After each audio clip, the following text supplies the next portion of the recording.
فرشتوں کی دنیا۔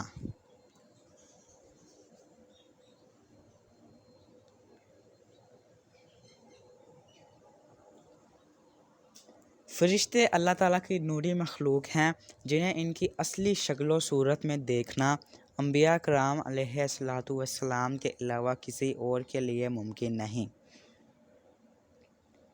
یہی وجہ ہے کہ ہمارے ارد گرد لاتعداد فرشتے اپنے کاموں میں مصروف رہتے ہیں مگر ہمیں وہ دکھائی نہیں دیتے۔ اگر وہ انسانی شکل اختیار کر کے ہمارے سامنے آئیں تو پھر انہیں دیکھنا ممکن ہے۔ انسان کی نسبت فرشتے عظیم مخلوق ہیں اور ان میں بھی چھوٹے اور بعض بڑے ہیں۔ فرشتوں کے پر۔ فرشتوں میں بعض کے 2 پر ہیں اور بعض کے 600 پر ہیں۔ قرآن کریم میں ارشاد پاک ہے کہ اللہ تعالیٰ ہی کے لیے تمام تعریفیں ہیں، بے شک جو آسمان اور زمین کو پیدا کرنے والا ہے اور 2 3 4 پروں والے فرشتے کا اپنا قاصد پیغمبر بنانے والا ہے۔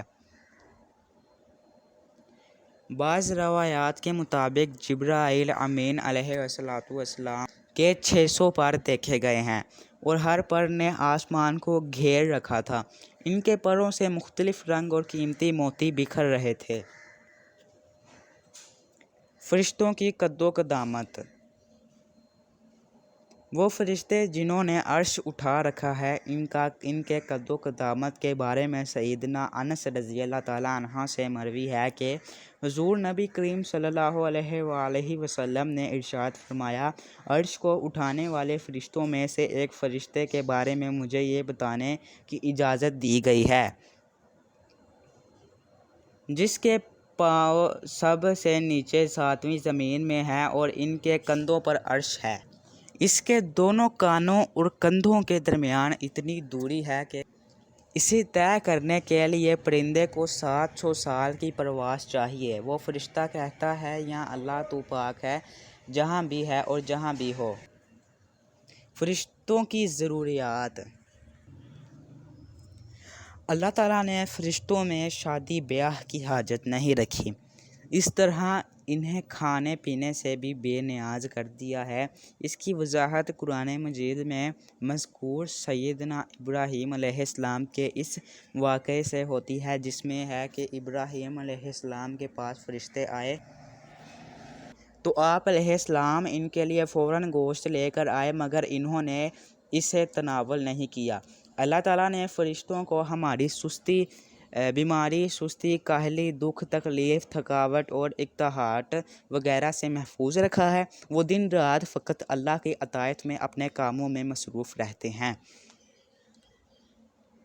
قرآن مجید میں بیان ہوا ہے کہ آسمانوں اور زمین میں جو کچھ ہے اسی اللہ کا ہے اور جتنے اس کے پاس فرشتے ہیں وہ اس کی عبادت سے نہ سرکشی کرتے ہیں اور نہ تھکتے ہیں۔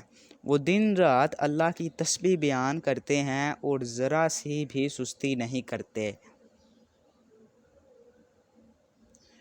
فرشتے تقریباً عام طور پر آسمانوں میں رہتے ہیں جو صرف اللہ کے حکم سے مختلف کاموں کے لیے زمین پر اترتے ہیں اور پھر واپس آسمان پر چلے جاتے ہیں۔ قرآن مجید میں ایک اور مقام پر خود فرشتوں کی یہ بات بیان ہے کہ ہم تیرے رب کے حکم کے بغیر نہیں اترتے، یعنی ہم اللہ کے حکم کے سوا کوئی کام نہیں کرتے۔ فرشتوں کی تعداد۔ فرشتوں کی تعداد کتنی ہے اس کے بارے میں کوئی تفصیل نہیں ملتی، کیونکہ اللہ تعالیٰ کا فرمان ہے، تیرے رب کے لشکروں کو اس کے سوا اور کوئی نہیں جانتا۔ بعض احادیث سے معلوم ہوتا ہے کہ فرشتوں کی تعداد بہت زیادہ ہے، بلکہ اندازہ ہوتا ہے کہ انسانوں اور جنوں سے بھی ان کی تعداد زیادہ ہے۔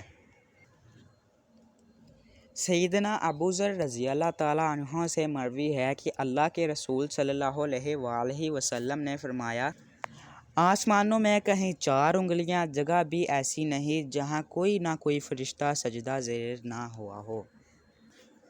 سیدنا عبداللہ بن مسعود رضی اللہ تعالیٰ عنہ سے مروی ہے کہ اللہ تعالیٰ کے رسول صلی اللہ علیہ وآلہ وسلم نے فرمایا، قیامت کے روز جہنم کو اس حال میں لایا جائے گا کہ اس کی 70 لگاموں ہوں گی اور ہر لگام کے ساتھ 70,000 فرشتے ہوں گے جو اسے کھینچ کر لا رہے ہوں گے۔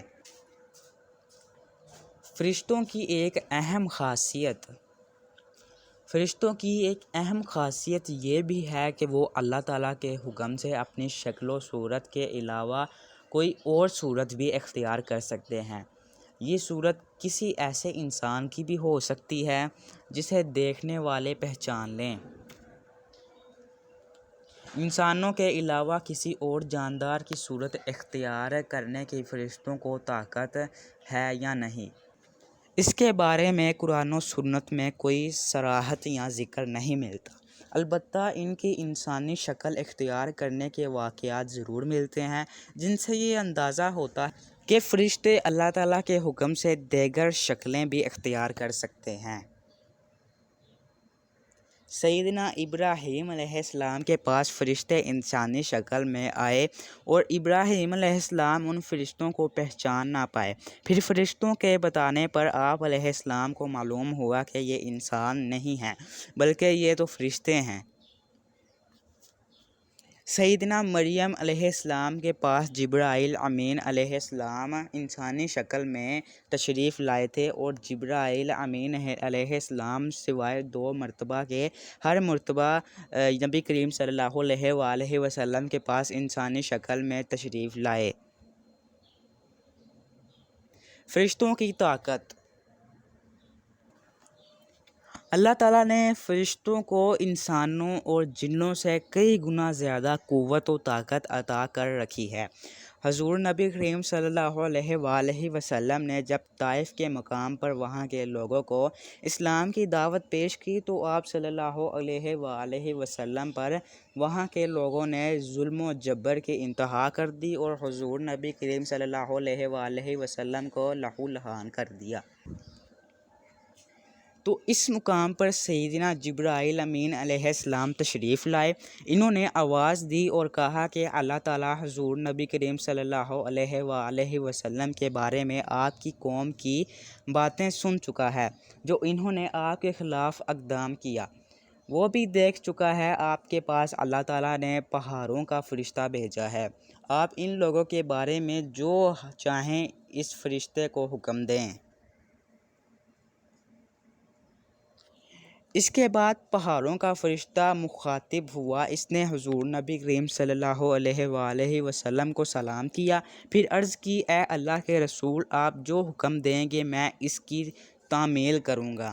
اگر آپ چاہیں تو میں دونوں طرف کے پہاڑوں کو ان پر لا کر ملا دوں جن سے یہ پس جائیں گے۔ اسی طرح جبرائیل امین علیہ السلام کی قوت و طاقت کے بارے میں قرآن مجید میں ہے، انہیں حضور نبی کریم صلی اللہ علیہ وآلہ وسلم کو زبردست طاقت والے فرشتے نے سکھایا ہے جو روز آور ہیں۔ فرشتوں کا نظم و ضبط۔ فرشتے اپنے ہر کام میں نظم و ضبط کی پابندی کرتے ہیں، جس میں کسی قسم کی کمی پیشی یا سستی اور کاہلی وغیرہ کا مظاہرہ نہیں کرتے۔